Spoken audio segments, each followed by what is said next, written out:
Welcome into Mock Draft Monday. You know what that means? Today, we're hosting a mock draft. And the format we're doing today is we're going to do a half PPR mock with Yahoo settings for rosters. So that means we're going 3 wide receivers, 2 running backs, flex spot, quarterback, tight end. Traditional Yahoo settings on Sleeper. So look forward to it. And join us and have a good time as we start these drafts. As I can find the intro, there it is.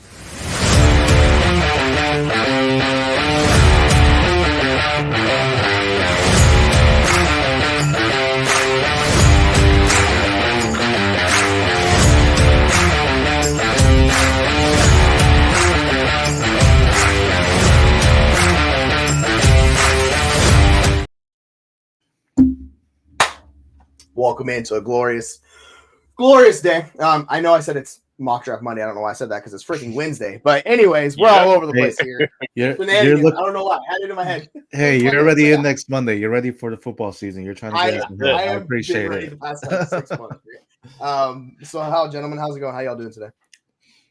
Good. Ready to get into some of this. This is gonna help me prepare for my home league. I got that draft coming up in a few weeks. So, we've done mocks all summer, all year. I've really put off my own home league outside, and I haven't thought about that. So this will be a good refresher for me, so I can try to dominate. My wife won last year, so if I don't win, hopefully she wins again. But we'll see.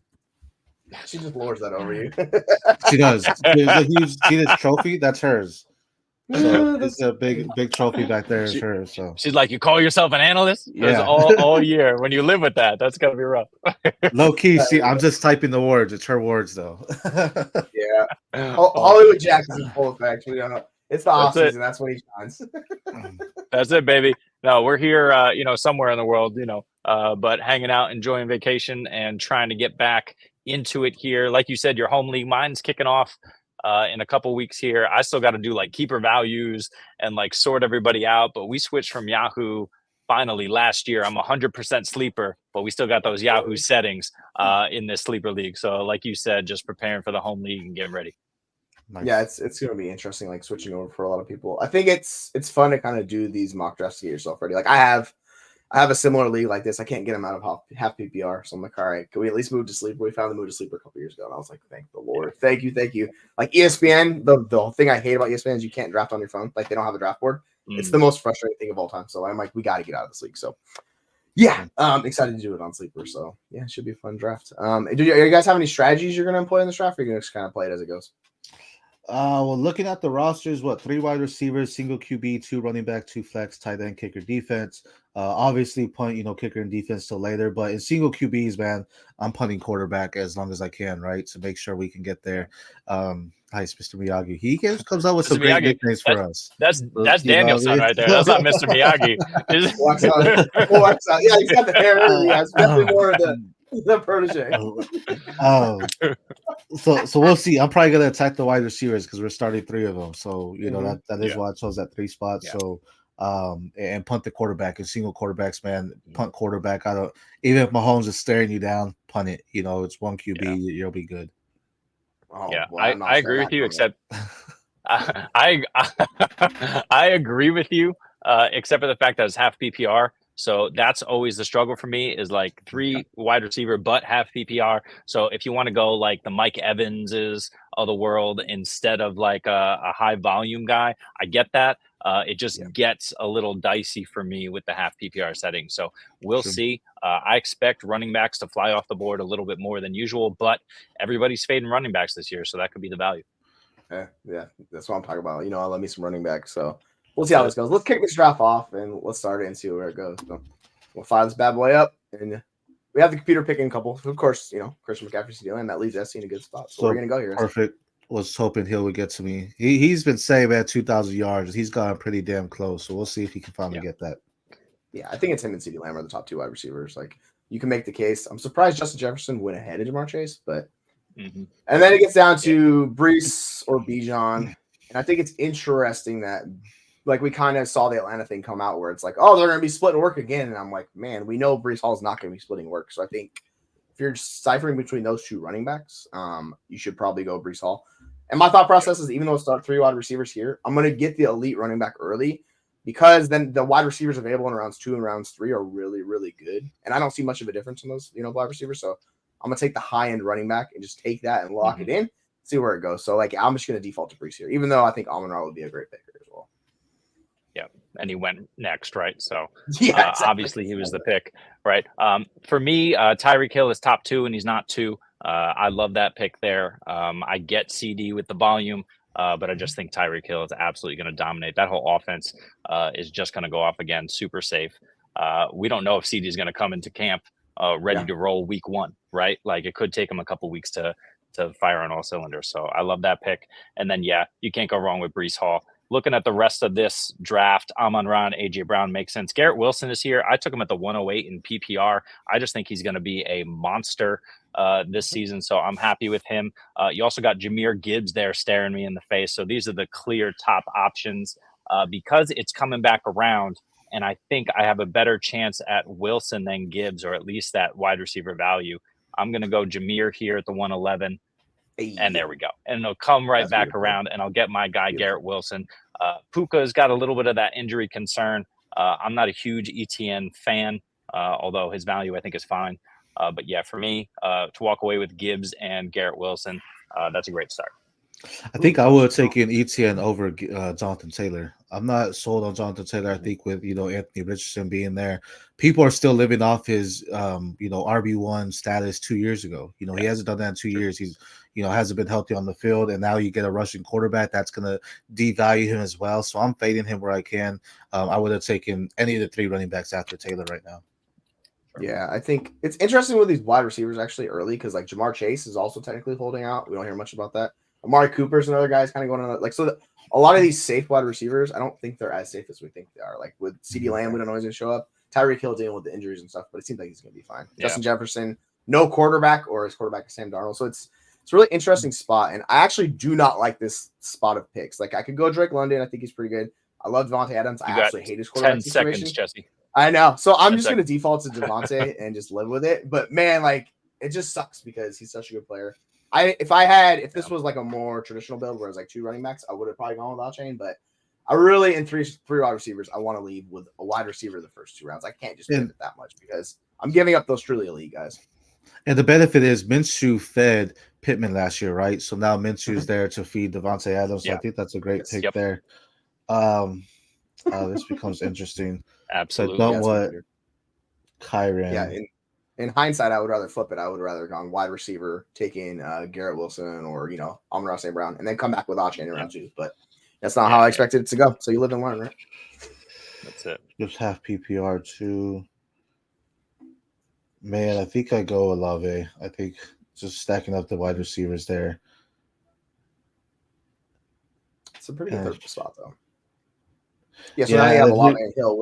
What's your kind of strategy from this point forward? I think because of just the premium status of what I think the tight end will be with Laporta here, I think I will go him. I don't want Jacobs quite yet. I'm going to punt on the running backs here. Debo and Mike Evans are good. I just find that Sam Laporta is a better value for them. Like I think he could get more opportunity there just because of his involvement in the offense. So I'm gonna go ahead and get my tight end. But now I can punt tight end again, a single spot tight end. I'm not really worried about that unless the elites, unless like Kincaid falls to me here at the next round or something like that. Then maybe I can take him. But at least I locked in that spot for me now. Yeah, I of the 1Z positions, tight end and quarterback, I really want to make sure I get an elite tight end more than the QB because I view quarterback as a lot deeper, right? So if I'm going to make the push for one of those, personally, I think it's tight end. So I think going Laporta is a really good pick. Like, what you're getting out of Laporta. He's really good. So I like that selection a lot because you lock it in. Interesting. And we talked about this in the previous mock. Granted, it was full PPR, but I want one of those top 6 guys. And in full PPR, they all went by the end of the 5th round, ending with Pitts. So I want one of those guys, and like you said, I will push quarterback. You can get Caleb, you can get Daniels, and then pair them with like a Matt Stafford, Kirk Cousins, and then you have the safety with the upside, and you can do both of those guys round 10 and beyond. Team Civic, Team 6, all running backs. I love it. That's just power, robust running back. They said, you know what, we're just gonna pivot. I really like the wide receivers in this round 3 range. Like we're talking Jalen Waddle, Nico. I'm not a big Stephon Diggs fan, but DJ Moore. You go Malik Neighbors if you're really bullish on him. I'm going to take Nico just because I know he's going to be the number 1 option in that offense. Jalen Waddle is like a fantastic choice in this range, though. Like I think he's a very, very good player. So you can end up with him. I'd be happy to do one of those guys. 100%. Man, I think Diggs is gonna be that guy in the offense. I know they paid Nico, but I feel they're gonna feed Diggs because they brought him in, and I think that's just it. Whether he stays there next season, I don't know. What Diggs will do is get defenses to focus on him, so Nico will see better opportunities because he's gonna be open more with Diggs now there. But also, I mean, Tank, CJ Stroud loves this guy, Tank, and if Tank is healthy, that very well could be the guy that gets the most targets. Does that relate to receptions and yards? I don't know, but he definitely can be the most targets just because I know CJ Stroud has a chemistry with him and CJ Stroud loves him. I mean, that's his guy that came in together, and I think that's something that he's going to continue to try to grow with him, and I think he missed him last season because he knew the type of playmaker he is. Yeah, we've kind of seen the preseason usage for like those guys, and they're clearly like Tank's the third guy in that offense right now. Now he could pass Stephon Diggs. I think it's entirely possible. I just think he's the guy that's going to be the big playmaker in that offense. Like he's the guy that's going to hit those big. So you just kind of got to live with the variance. And I hope he beats out Stephon Diggs. So I think that's better for the offense in general. But yeah, you're right. Like it could be him. Yep, 100%. I'm on the clock here. I took Jalen Waddle. So Wilson and Waddle, more volume than kind of touchdown guys in a half PPR. Right now, I am debating between DK Metcalf.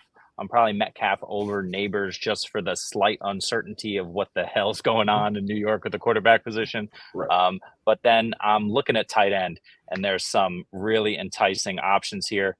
I would probably go McBride here if this were a normal draft, but I'm going to risk it and see what tight ends come back, and I'm going to go DK and fill out my wide receiver room. Yeah, that's a good choice. You can't go wrong with that. I wanted one of DK or Neighbors. I knew they weren't going to fall, but that was what I was hoping was going to happen for me, right? Now it's really like, do you go for Lamar here? Do I go for the tight ends? It's really good value, and I'm most likely going to default because these wide receivers, like once we get past the Neighbors and Metcalf, like it's kind of a teardrop for me. Like a lot of these guys are very similar, and if I see that, I'm going to take the position that has the advantage. So I'm just going to take my tight end one and get McBride. I am getting more bullish on Kincaid as the season progresses. Like I think he's the tight end who could push upwards of like 150 targets. I think like he has that range of options just because they don't have a lot of options at Buffalo, and Josh Allen is still a good quarterback. But I know like Trey McBride's done it more, so I'm just going to count on Trey McBride with Kyler Murray and all of that. Love it. Yeah, great pick. Man, 4th running backs for Team 6. Wowza. PPR, they know what's up. Hey, they're doing good though because they're doing a hero RB approach for us, right? Without us even telling them, so that's good. Right? They're scooping up the value position. So yeah, 100%. We'll say like 4 is going 0. Yeah. I feel like there you go. They just got one. Oh, tell me shit. Oh, I want to punt quarterback, but man, CJ Stroud looks nice there. He's that's really very. Good. Yep. You might be able to pair him with a certain wide receiver later. Yeah. Not much later. Right here, they're all going to go. Yeah, like the next round, basically. Yeah, exactly. So, though, I mean, that's where, going and talking to, about it.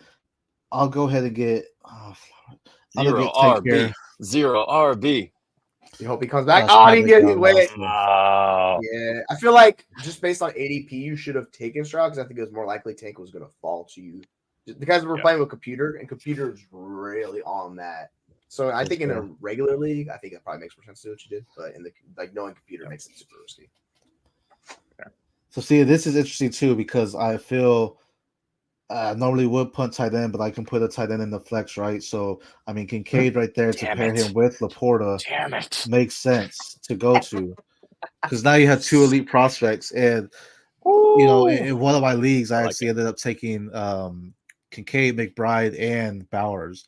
It's a tight end premium league to say that, but still, I think at that value, I mean, he's gonna get fed like he's a wide receiver. I feel like so. Oh boy, he's staring me right in the face, Mr. Richardson. All right, so I have a decision to make here. I could go Richardson, or I could get my 3rd wide receiver and then come back with one of the quarterbacks later. Now I like these wide receivers. On the running backs, I'm in this middle range where I don't like a lot of these positions, so it makes me want to jump. But when I do that, I don't like how my team looks. So this is kind of where I have to contain myself. Because I mean, ideally, I go for the stack with Kyler around later, which unless like Jeremy goes and takes him, which is entirely possible, that's the risk I take. So we're just gonna do it. We're just gonna take Richardson. Screw it. We're just gonna go. And this is how I talk myself into bad decisions. Where I'm like, you know what? Just gonna do it and see how it works. So yeah. Fucking Kyle Pitts. God damn it. See, you screwed me. It's fine. The snipe. I like Evan Ingram. Evan, look, tight end 2 last year. Very happy with Evan Ingram. I'm not taking him here. I can't justify that, and so I think I'm going to lose out on him. But I'm looking at the wide receivers, and I don't like those guys either. So we're half PPR. I'm going to go ahead and pound running back, and we're going to start with James Conner. I mean, that just the volume is there. You talk about the Arizona Cardinals. We love them this year. And then I got SC's boy Najee staring me in the face. I got Mostert staring me in the face. And I also got Kyler there. So it's really difficult here.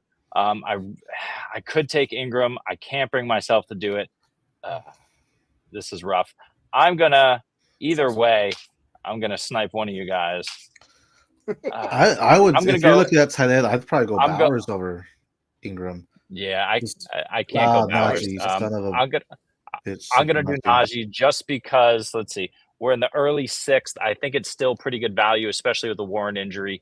And now I have 3 running backs, and I can just focus on everything else from here.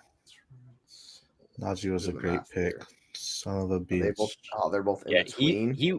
So he went 602 here. He went 703 in our mock draft with a couple of other people in it on Monday. So, middle end of the 6th, beginning of the 7th. I mean, that's crazy value for Najee right there.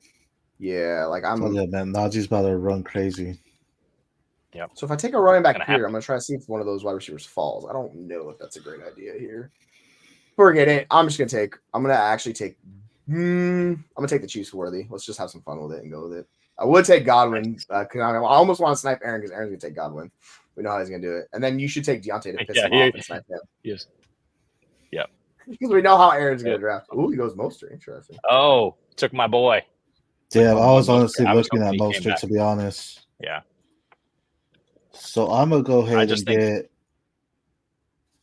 another wide receiver here in Terry McLaurin. I think that's going to be a good pick for Jaden Daniels, and that could be a good year for him.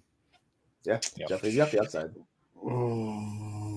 Plus, you've got that true zero RB. I feel like you have to go get a quarterback right now and just keep punting. What do you think? Yeah, actually, I was looking at that too because the running backs I don't like. Zamir White, he could get the work right, but I'm also not necessarily sold Brooks as my first RB when he's gonna be out. I don't want that, so I'm gonna continue to punt. I mean, Kyler comes in here then, right, to go ahead and get him because I think he could. I think he has upside to face as the QB1. Especially if he's healthy, having that. I think that's a really good pick, getting Kyler in the 7th. Like that's really good value. You know he's going to be good for fantasy. Like you don't have questions about him. He's coming back off the ACL the second year. Like everything's shaping up for him. They give him our Harrison Jr. another weapon. Like Connor's still there. You got McBride. Like. This could be Kyler Murray's best year yet. It's just like it's entirely in the range of outcomes. So I love Kyler. I think he's great value. And that goes into why in Superflex, right? He's not there, but in single QB, put your quarterbacks. I like the team I have right now with the some elite wide receivers, 2 elite tight ends, and now you have a quarterback that has the potential to finish as QB1 on the season, not just week by week, QB1 on the season overall because of his rushing upside. And now he has a true alpha on his team too. Zamir White, and he's getting, Kyler's getting all the buzz just to finish that as well. His head coach is hyping him up. His teammates are hyping him up. So I think it's looking real good for Kyler this year. Good bounce back. 100%. Yeah, yes. So we could play this game here. So I already took one Chief. I'm really believing like Rashee Rice just plays, and I think like his price point is ridiculous. Getting him in the 7th. It is. But I don't know about doing 2 Chiefs here, but like of the wide receivers, it's him or Deontay, the only 2 guys I really would target. I could go Jonathan Brooks and get my second running back. I think I'm gonna wait it out on Brooks because I don't think I need to push it because there's a lot of guys I still like. So I'm just gonna reach and just take Rice and see how this works out. And then I lock in my like wide receiver room. I got an extra guy, so like I'm fine with that. Yeah, I like that as well. I think with one of those guys, even if you end up benching them or seeing what happens, or if injury happens, obviously that Kansas City offense from a passing game perspective is going to go off. So no issues there. This is rough. We got Dak staring me in the face, but we're at the end of the 7th. I'm going to wait on that. I got Bowers there. I can't pull the trigger. I'm going to keep pushing that down the road. Back of the 7th. Yes, please. Deontay Johnson. Again, we're more volume here. I'm a little concerned about the touchdowns in half PPR. but I think the volume will sustain where he's at least flex worthy, and that's what I'm taking him as my wide receiver 4. One thing that I mentioned the other day on the pod as well is we're talking about starting 3 wide receivers, and I mentioned that I want at least 2 wide receivers in the first 4 rounds. I think we all accomplished that, and I think we all have 3 by the first 5 rounds. Maybe Jesse, you waited a little bit longer for your 3rd, but don't mess around with wide receiver if you got to start 3. Is my point. I mean, you got to go get those guys. Yeah, if you're gonna punt like the 3rd wide receiver, you better have 2 really elite wide receivers, right? Like you better have those high end guys, so it kind of offset the variance of that 3rd wide receiver where you're starting 3. So if you go early heavy, you can kind of push it, and then you get the guys that are boom bust and live with that. I just think it's a good pick. And Brooks, son of a bitch, like why are you doing me like that? And this leads to a really weird. Well, so just real quick on those is that I'm punting tight end. I've decided I like the quarterbacks. Like you said, they're deep. So now I have 4 wide receivers, 4 running backs. Brooks is my 4th running back. Feels good where I can wait on him and hopefully he pops off in the second half. Yeah, I guess it's a solid strategy. Like your team, there's enough good quarterbacks, and this is what I mean. Like Dak, Purdy, Caleb, like even Tua, Goff. And it goes away. So you can get Herbert like late in double-digit rounds here, and he's fantastic. So this is kind of like I love the upside of the early quarterbacks, but I don't want to force it because it's so deep. Yeah. I just don't like this is the range of drafts I really don't like to be because I'm taking guys I'm not super confident in. If DeAndre Hopkins was healthy, I would take him. I might just reach for Brian Thomas here and just do this. But I think I'm going to just go with Zach Moss and just live with it. We'll take Zach Moss from Marvin too. I'm hoping this running back gets back to me. Maybe we'll see. Yeah, if Warren wasn't dealing with that injury, I would have picked him. But I just don't want a guy dealing with that injury in my number 2 spot right away because it sounds like it's more severe than lower. So it's gonna be a while, which is really good for Najee. So I think Najee is the pick between those 2 Steelers backs now. Unfortunately, because I was a big Warren. I agree, but also with Zach Moss, I think you got a similar situation in a better offense.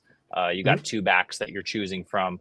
And I think we've all collectively cooled on Zach Moss recently with all the hype and everything that's coming out about Chase Brown. At the same time, Chase Brown could be a volume guy. I don't think they're going to use him as a volume guy. There's a reason that Zach Moss was brought in, and he's going to see the work. And Brown is still the value because he hasn't gone off the board yet, but Moss is still going to be, I think he's a goal line for the majority of the work and the short yardage guys. So. Yeah, and he's clearly running behind Zach Moss. So I think they view him as kind of the complementary, explosive piece in that backfield, which he kind of is. Yep. It's just I don't know if he's going to play 3rd down role either. That's the whole question mark. He needs to work on his pass protection. So, there's more question marks. Yeah, 100%. Yeah. Ooh, JSN, that was a good pick for them. I like what they did there, JSN. Yeah. Was that Singletary? The Singletary. Who'd you lose out on, SC? Oh, yeah, Singletary. I was hoping he got back to me. Yeah. That's really the last guy that I really, really like, I guess, right now. I just gotta get a running back, so I'm gonna go ahead and get Robinson there. I love Brian Robinson there. I think that's good value. I know people are heavy on Eckler, but I think he's still gonna get the carries, So yeah, Eckler should not be going above Brian Robinson. I don't know why we're doing that. I'm just everything tells us that Brian Robinson is going to be the guy in that backfield. Yeah. So I just it's the past, it's the name cache. I think that's what it is. All right, so this leads to an interesting spot. Jaylen Warren keeps falling, and I don't mind the value on him here, but I think I just don't trust the Pittsburgh offense, and it terrifies me, man. Seeing everything that's coming out of that offense.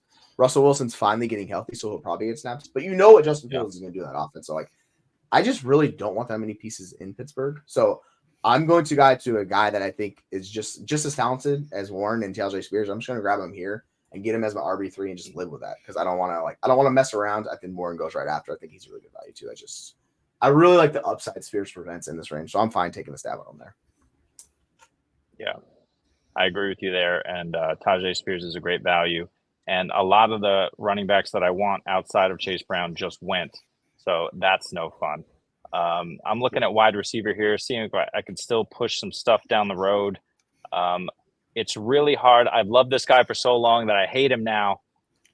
And I might love him again. It's really hard to ignore the drumbeat and everything that's going on with Jameson Williams. Amon-Ra is going to get his. Laporta is going to get his. Gibbs is going to get his. But it's also possible that Jameis is going to get his. He could siphon a little bit off. I saw him running slant routes. He's taken balls away from defenders that are draped all over him. I mean, he could be the guy that we thought he was going to be. And if that's the case, I mean, damn, he's going to be insane, and that offense is going to be insane. They should win the damn Super Bowl if J-Mo comes out, you know? Right. Yeah, I think it's really good. Yeah, Crazy. He's really. I think I love the talent. Like, he was my number 3 wide receiver in that draft class coming out, and he's finally seemed like he got his head figured out, got all of the issues out. So he could be. I just wonder what the upside is, but you just have to live with the variance he's going to give you, because the offense in there goes off. Exactly. I think it's going to be a lot of like highs, and there's going to be a lot of lows, and you just have to be okay with that drafting him, because he could put up a 30 burger in a week and then follow it up with like 2 points, right? So you just have to be okay with that. And if you are, then yeah, ride it. But I do want guys who have like flex worthy appeal like that, who could win you a week. And then if there's injury to any of those guys I mentioned, even Gibbs, who's on my team, you know, if there's injury there, then he becomes more valuable and has that contingent upside built in. So yeah, absolutely. All right, this leads to an interesting spot of the draft where I don't really like anybody. I think since I took Richardson, I'm gonna shoot the mood with AD Mitchell, since Downs is dealing with injury, and I liked AD Mitchell a lot. I just didn't see a pathway for him, so that's why I've been lower on him. I just think he's a really talented player, and like everything coming out about him, I think he's going to push closer to Pittman than we want. So him in this range of the draft, yeah, I'll take him. Let's go, baby. Got that Colt stack too. Nice. Yes, sir. I like Adonai. That's a good value there. Yeah. And then there goes Caleb Williams. Like this, this is the whole point of just waiting at court. I almost took Caleb as just to kind of block you to mess and like go for another guy, but like it's kind of limiting my other roster position. So I was like, I don't know about that. I mean, he looks so good with just these ridiculous off-platform, off-script plays. It's just you don't know when he's going to figure it out, right? But once he figures it out, which hopefully is mid-season, then he's going to be insane. Like, he's going to be unstoppable, weekly QB8 or better. I mean, you see the rushing ability with him even in the preseason. So, I mean, he's going to be so good. You just hope that he's going to be good for redraft. Here's an interesting question. I did not see. I was on paying attention. 14-team deeper league. Would you be more inclined to take running backs earlier since the wide receiver pool is deeper? It depends on how many you're starting. I'm assuming it's a start 2 of each. So I don't mind gapping those guys. What I like about running back is the farther back you get higher upside chances with those guys, just because it's easier for running backs to jump into the RB1 discussion, right? Because all you need is like snaps and volume. That's really all you need for running backs. Talent's kind of here or there. So yeah, I don't mind forcing the position to get some difference makers, but it's all about tiers and where they go. So I think it's team dependent on how you want to do it. But overall, and you got to know your league. If they value running back more, then you got to take them earlier. Yep. Jesse, you're up. Yeah, and just one thing too with that as well is you got to know your league. A lot of people, regardless of league, are going wide receiver early. I think there's a reason for that. Zero RB has worked in the past. We feel like there's some elite guys at the top. At the same time, you just got to find the value, right? Everyone else going wide receiver early, go ahead and grab those running backs that are falling. But you just got to play your draft each way. If I have, ideally, yes, I like running backs early in half PPR, but you just got to play the board. Yeah, I agree with that. I think, you're back in at first. I would take the running backs there, but I'm probably still getting your wide receivers just because of the value and really the longevity. I mean, in redraft, you're talking differently, right? Because you're talking you can get those running backs having for a good season. But, I mean, it depends on the draft board where you're at, too. Like Hollywood Jack here is saying, just make sure what you do is finding that value. And at the end of the day, when you're drafting, you want to find the best value. You want to build a good team, but also you don't want to overdraft the guy because you like him. Like, if the value's not there for him in a certain round, don't take him. Like Zeke, I'm not mad about taking him in the 10th round because he can possibly be the main workhorse for Dallas if he's staying healthy, right? So that gives me a top upside for a running back that late, So you find the value in your guys in what you're doing and take them at that point as well. Yeah, I think to Jamie's point, I don't mind doing what he's doing here, but those guys are not guaranteed to be like top 2 options in their passing attack. And I think that's the question. I think Dotson is a much easier pathway because they don't have a lot of passing attack.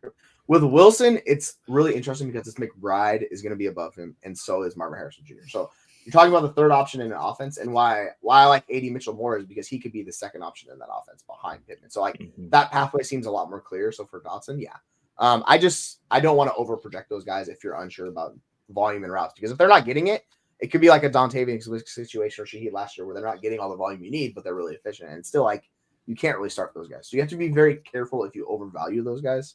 Because like a lot of times we'll like love these players in situations, but if you can't protect volume for them, it's so difficult, man, because you could just love them on the small ramble outsides like Elijah Moore, and they do nothing for you. So you just have to be very careful with that, I would say. And to that point on volume, right, and to the question on Jamie, if you look at just the last 3 draft picks that I made, 10, 11, and 12, we've got 3 ambiguous backfields of guys who could be the one in their backfield. And I love taking the shots on those guys as opposed to later wide receivers who could creep up. So that's another reason why I want wide receiver early, because I'm going to take a ton of shots on these running backs in ambiguous backfields in double-digit rounds. So I gotta head out here, guys, but I'm gonna tell y'all my strategy going in right now. Just because the quarterback value is still there, I like some of these quarterbacks better than what I like the other picks. So my strategy here is gonna be going quarterback with this next pick. Go 2 wide receivers and then fill it out, get my kicker and defense. But I'll only get one of them, and I could get a defense in the 13th just to get an elite one, make sure I get a top one there, and then the kicker though I'm not getting him till the last round. But right here, because I'm back on. Let me just make sure. So Kyler has the same bye week as Baker, so I'm not going to get that. But I like watching, so I'm not mad about getting him as my QB2, especially in a senior quarterback league. And then coming back here, like I mentioned with the wide receivers, I mean, I just got Watson right, so I'll go ahead and pair him with Judy. I think that's a great fit there. And then to finish it off, I'll go get a wide receiver, just one that I think has tons of upside, maybe Troy Franklin, but then get my defense and kicker down there too. 100%. Yeah. And Jeremy's having a little bit of fun with it. It's like, Aaron's like, hey, guess what? I'm gonna take all the quarterbacks to do. So yeah. So you can know your league mates and how they do it, and it makes it a little difficult if you punt too much, because like we're looking at quarterbacks available on the board. It is not pretty, folks. It's ugly. It's ugly. Rough. Yeah. So I would just take the shot on the mobile upside young quarterbacks at this point, because the rest of the guys just sound great. Absolutely. Okay. Yeah. He's taking guys, but so the guys that Aaron's taken here later, Stafford, I love. Geno, I love. I think those guys can approach 40 touchdowns. Kirk Cousins is probably going to struggle a little bit just because they're going to run the crap out of the ball in Atlanta. And Baker, I don't think, has that opportunity. So if I'm taking a non-mobile quarterback, especially late, I'm not going to take a guy who doesn't have a chance at 40 touchdowns, at least in my belief. So it's not those guys. But if I'm looking here, I still got Levis, I got Fields, I got Young, I got May, who could start the season. I got Daniel Jones, who no one's going to take, and I can take him in the last round right now because, it's possible he plays the whole season. It could take Bo Nix. I don't know if I'm that confident in Bo Nix, but I don't have a tight end. I don't have a tight end either. So I'm going to go ahead and grab a tight end who I think should have a pretty good season here with Aaron Rodgers. It's Tyler Conklin. We love Ben Sinnott here. I do not love Cliff Kingsbury, so I do not trust Ben Sinnott in fantasy this season, even though he's looked great in the preseason. No surprise to us. But yeah, Tyler Conklin for me. And then I'm coming back. I have to take a quarterback at this point, and it's ugly. It's real ugly. God, I don't want any of these guys. Take the Mayo, take Levis. All right, guys, I'm getting off. That's what we're doing. All right, SC, see you later. But I'm going to take SC's advice. It is Will Levis. If DeAndre Hopkins comes back, hopefully relatively injury-free, we got Calvin Ridley, we got Tyler Boyd, we got the 2 running backs. The system is in place. Bill Callahan running the show over there. Levis should be fine if he's competent. We'll see if he's competent. Let's go. I'm back in on Kamani Vidal. All I needed was a shot. Let's go, baby. I don't know if it's going to work out. Honestly, I have no clue. But we've talked about it. He's looked good when he's been on the field, and that's really all these day 3 backs need, is they need the opportunity to show themselves. He was dealing with the injury, so I mean, it might not work out. This is day 3 pick. You know what you're betting, making these bets, but I think him and Tracy are the 2 guys where I see the easiest pathway to volume for them at this point in the draft. So those are the guys that are not strictly the handcuff or backup situation. Like they can make a name for themselves. So yeah, I like those 2 guys really late. But yeah, there's still a lot of good picks here. Like McLaughlin is a really good pick, which was a value there. I knew Aaron was going to start going for his kickers and defense. I knew it was going to happen because, over time. I'm actually going to grab a quarterback here, and I'm going to take, since I have Richardson, I could be a little bit more patient with this one. I'm going to shoot the moon for Drake May. If I needed someone to play, I would go Bo Nix, or you could go Justin Fields. I think if you want to do the game where you wait, like it's Fields or May. Yeah. I just don't know if Fields is going to play. I know May's going to play at some point, so I'm going to take Drake May here as a backup and just go with that. Yep. And I'm going to do a similar strategy, but I'm going to take the guy no one wants. I'm going to take Daniel Jones. Daniel Jones he's going to have at least a month to figure it out. If he can figure it out and just realize that he can just throw it up to Malik Neighbors every single play, and he's going to come down with it 50% of the time, they can move the football. But with Tracy out there, you already mentioned him, Singletary, the ability to catch passes. Theo Johnson looks great. I mean, this team has the potential to move the football. And that's really all I need this late. I'm also going to leave kicker off the board because who cares? And we'll go ahead and pick a defense. And I'm looking at these defenses. I don't know. I got 26 seconds. No, I mean, yeah, I guess I'm going to go Browns. I mean, they're just steady. They got all the pieces there. They should be able to. Who's next to Myles Garrett? They took somebody in free agency. I think who's next to Garrett now. I should know that, and I'm blanking on it. It's not there. I'll Google it while you're in. I think your pick. I think with the defensive kickers, I'm very fine just punting, seeing how it works out because we talk about the defense, there's a ton of variance each year. And kickers, there's just not enough differentiation in the scoring between kicker 1 and kicker 12. It's a couple points. So it's I'm really not getting a massive edge. So I don't forcing the issue unless it's premium scoring than it's different scoring. So I think with the kickers available, I'd more trust them to than the defense. But I think the Houston Texans defense is coming on here too. They could surprise a lot of teams. So I'm looking at these and it's you could go Dicker. A lot of these kickers seem very similar to me because they're gone. So I'll just take the better defense and roll with it with Houston. It's also a late buy, so I don't think I'm going to miss much on that. Overall, it's kind of just, I don't really care too much. And Aaron gets Tracy. That's a good pick. If he was on the board, I would have taken him. I should have probably looked at the board. That was my fault. Zadarius Smith. I think he was a Brown back in the day, wasn't he? Wasn't he back in the day? Or the Packers? Packers. I think it was the Vikings, too, if I remember correctly. Yeah, but I think before the Packers, he might have been a Brown, way back. He's old. He's an old man. Yeah, he's not young. Born in 92, which is, old for NFL centers. So he was Baltimore, Green Bay, Minnesota. Baltimore. Yeah, so Baltimore. Yeah, he had a really good AFC North. Yeah, good job, Aaron. Well done. The old 1 QB bully strategy. It never fails. Exactly. Daniel Jones QB1 season. Let's go. Not 1,000 rushing yards for Daniel Jones this year. Here we go. Oh, good. Yeah, he's gonna break the record and fall on his face again. All right, let's look. We can kind of look at these strategies. You can see kind of how certain teams did. Team 6 really hammered the running backs early. That's really bold. That's not something I would do. The computer's living on it, but I mean, they still got Higgins, Allen, Ridley, and McConkey. That's not a bad wide receiver core. You just have to be knowing if you do these strategies. Same thing with Team 4 where they punted and didn't take a quarterback until round 8, but you still get Dak. So you can kind of see how every strategy works. And the team next to you, Team 12, hammered wide receiver. They took their zero RB or the hero RB, hammered yours. Yours is green and blue all the way till it gets around 13. So going on the strategies. How do you feel about if you left the draft with this team? Would you be happy with it, or do you kind of have some issues? No, I'm not happy. It's too much, but this is a team built to trade. It's really hard to trade and redraft. But it's a team built to hopefully more guys than I need go off. I can make some sort of deal for a quarterback, but I mean, it's not looking great. I think Conklin is fine. I think Conklin has back end tight end 1 potential this year, and he's cheap as hell. The problem is I wanted one of those top 6 tight ends. It didn't happen. I really need to leave my draft with one of them. And then Jake Ferguson was the other option that, one of these teams nearby took as well. I think he's a great option later. You see, he goes in the 9th round, and he's got that tight end 7, tight end 8 written all over him for me.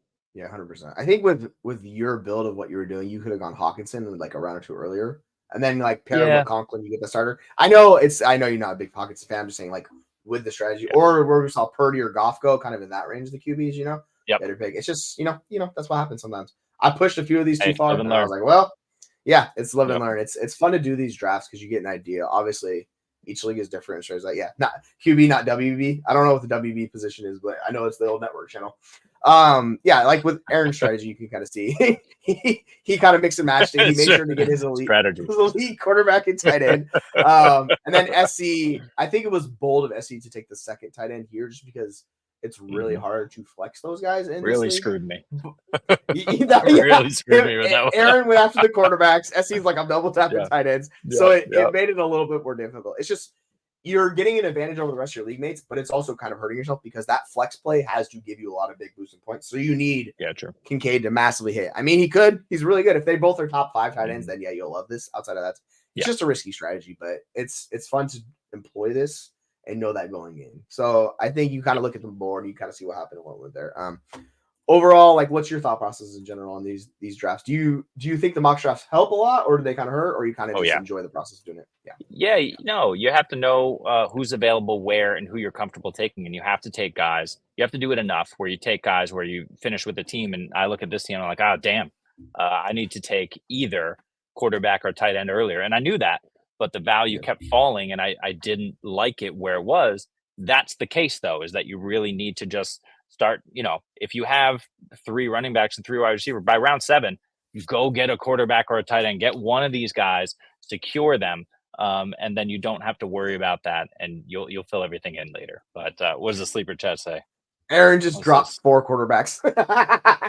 So there's your magical quarterback that you needed. Yeah, so that is how that works. I'm with you. I think mocks are fun. They give you an idea of what to kind of expect to know how far you can punt it. Obviously, if it's like super flexible, a little bit different, quarterbacks are way more important. You can kind of get by, like we talk about. It's just you have to be able to push the threshold so you're not comfortable. And then once you reach that point, you're like, and you kind of feel uncomfortable, you probably should draft one. But I've been there before where I missed out on like tight end premium leagues, and I'm like, fuck, like, you know what I'm saying? It just happens. Is what it is. Yep. But yeah, I enjoyed this. Yeah, go ahead. And you also have to say, like, we have our tiers and we understand where we want to draft guys, but you have to put that into practice at the same time. So understanding who you think is going to fall where, but then also pairing that with what you think their outcome is going to be for the season. And then you have to see if you're comfortable taking, for example, Malik Neighbors over DK Metcalf. And in 2 mocks in a row now, I'm not. So now I need to make sure that DK Metcalf is ranked above Malik Neighbors in my redraft ranking. So, I think clearly, I'd say he is pretty he's pretty comfortably above him. Is he? Yeah, well, DK is definitely a wide receiver 1 for me, so he is well above him this season. But for others, maybe not. I mean, I've seen DK wide receiver 18, right? So Malik Neighbors has the ability, maybe ECR. It's very possible that Malik Neighbors is above DK in the rankings. I'm not exactly sure where they fall, but they were very similar in ADP. So it's just examples like that where you have to make sure that you're comfortable taking the guy where you think he's going to finish versus, some of these other safer elite options. Yeah, I think it's with certain guys, they have the steam behind them. And particularly you get your home leagues, people love these certain players. They're going to get pushed up. So you might have to reach for certain players. Say if it's DK Metcalf in the Seahawks league, or if it's Malik Neighbors, like everybody's drooling on Malik Neighbors, right? He's going to go higher. So you kind of have to build that into when you're doing drafts with some of these guys. Right. Because I'm looking right now, where's Malik Neighbors at? It says he is, I cannot find him in wide receiver rankings for redraft. I don't know. Where is he? Let me look this up because he's blanking. Yeah, it says he's wide receiver 24. No shot in heck you're getting him at wide receiver 24. Yeah. Wow. So that's the Fantasy Pros ADP and 4 PPR. He's below DJ Moore. He's below Devonta Smith. DK Metcalf's wide receiver 21. So I think both these guys are going to go significantly. Stop it. Yeah, that's what I'm saying. Like, that's what they tell us. I don't believe these Fantasy Pros. We'll see these rankings shift a little bit. It's particularly doing all the best ball drafts. Like, these wide receivers get steamed up. It is shocking to see these running backs go so freaking early. Like, we talk about it. Like, these running backs get mad. Even in a start 2 running back, 3 wide receiver build, like, there was a ton of running backs that went early based off of ADP. And I think we had, 2, 4, 6, 8, 11, 12. We had 12 running backs first 2 rounds. Basically double that in the next 4. So the running backs, you had 20-ish running backs in the first 4 rounds, which is well more than you would ever expect to, right? With the best ball. So it's just, this is kind of changes your head and how you look at this differently. Because I know in Dynasty, we don't really like running backs either. So it's redraft. It's like, oh yeah, by the way, they're going to get steamed up. So yeah, it just is what it is, right? If there is one thing that I would, and you kind of trigger my memory here, if there's one thing that I would preach to drafters this year, do not go 0 RB. Don't do it. I feel like it's worked in the past, but if you go 0 RB, you cannot take a running back until round 9 at the earliest. Like, you're not 0 RBing with the most potential efficiency and the highest EV possible unless you push those guys well down the board, because you're also in that dead zone, which, is there a dead zone anymore? Isn't there a dead zone? I don't know. But some of those backs are getting pushed down when they used to be in the 3rd, and the backs are being pushed down later. Just don't mess around with that. Get what, if you're gonna punt running back, do a hero build, Don't do a zero build. It's just too tricky to get that right. If you do, it's a big win, but you also don't want to be just there's a higher chance that you really screw it up than you actually nail it. So at least go hero. Don't go zero this year, because everyone's trying to do it this year. Be different. Yeah, so like that's the whole thing. It's differentiated from what your league's going to do. So if you see how your draft is taking out and you haven't taken any wide receivers first couple or running backs first couple rounds, and people are doing the same strategy as you, you might want to pivot, because it's telling you like you're not getting that advantage. Because if everyone's doing zero RB, there's really not an advantage because everyone's doing the same build. This was the whole thing with zero RB years ago. People are like, fade running backs. Why would I do that? And now we're seeing like exactly Ken Walker, James Conner, like all of these guys, David Montgomery. You're getting them around 5, 6, 7. Like, sixth. That's really crazy. That's really cheap value, even in a redraft league. So we like, and if it's super flex, they get pushed even farther. You're talking like 9, 10 rounds. So just have to know your league and know how they're going to draft. So if you notice that, it's okay to pivot on the fly. But yeah, if you're going to play zero RB, you can do it. It can work. It's just you better do it right, where you're hammering running back, because you need to make a lot of bets, because you need a couple of them to hit. So you just start hammering them. You get those 4 or 5 wide receivers, you leave them alone. You don't take the those, because they're never going to play for you, right? So then you just hammer running back. That's how you got to do it. You can make it work. But and here's how you do zero RB, in my opinion, is you fill out your entire starting roster except for running backs, and you get 1 bench wide receiver. So if you start 3, you draft 4 wide receivers, you get your quarterback and your tight end. I mean, we're not talking kicker defense, so forget that. But you get all those guys. You get 1 bench receiver, so wide receiver 4, and then it's just running backs for the rest of the draft outside of that kicker defense. Your whole bench is running backs, because you're hoping that some of them pop off early in the season. Yeah, and you kind of have to play it that way. Like I get a little kind of irritated with how people phrase these, because we all kind of have different, like how we view it. It's not a standard for all. Like it's all different for everybody. Someone's like, oh, it's got to be around 6. Someone's like, no, it's around 8. I'm like, I don't really care. If you're punting running back, you're just punting running back. Yeah. Just know that strategy and play it through. So like, don't pivot to the point where it screws you over, where you're like, oh, I only got like 4 running backs. It's like, and they're all backups. It's like, that's and gonna they're be all backups. No, you can't do that. If you leave with like Tajay Spears, do that. Chase Brown, like maybe you get Zach Moss and somebody else, and you're like, that's not that many running backs, right? So you have to really just hammer down the stretch, because you have the key of it is you get the positional advantage elsewhere. So you're okay with these middling running backs that pop off. And if one pops off like last year, like somebody that comes out of nowhere, right, becomes an RB1, that's how you build a juggernaut team. Now you need to kind of work in your advantage. But yeah, it's scary. That's the whole thing. You have to be, it's terrifying, because you can miss out and be just a god-awful team. There's risk. There's zero is dead risk. This year. Zero is dead this year. That's all I can say. Don't do it. Don't do it. I don't care. I don't care what ESPN and Yahoo articles are telling you. Don't do it. Forget it. Yeah, like I've almost pivoted in a couple of leagues where I thought about going zero wide receiver, because of how like people are drafting the leagues.